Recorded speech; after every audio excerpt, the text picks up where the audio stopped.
मी HSC चा student आहे.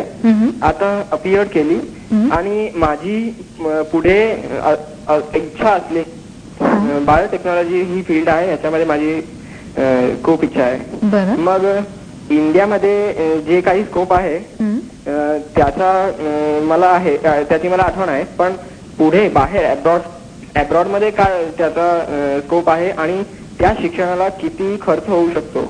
म्हणून त्याबरोबरच आता माझी फायनान्शियल एबिलिटी जे बघून मी असं पण विचारायला हवं की पार्ट टाइम जॉब ते मला म्हणजे ते सगळं पॉसिबल आहे की नाही. बरोबर.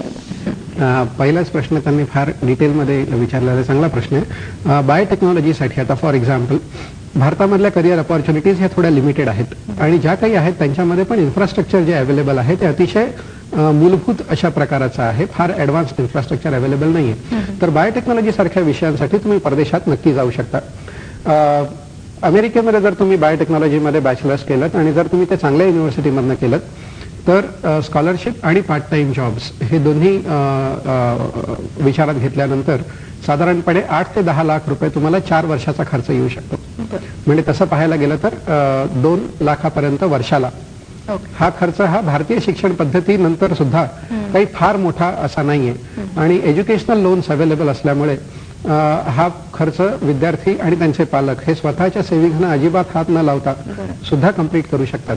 तर अशा विद्यार्थ्यांनी हे करावं. सॅट आणि टोएफल ह्या 2 परीक्षा त्यांनी द्याव्यात. आता 12वी त्यांनी दिलेली आहे म्हणल्यानंतर आणि त्यानंतर तो जानेवारीमध्ये अमेरिकेमध्ये बायोटेक्नॉलॉजी करायला जाऊ शकतो.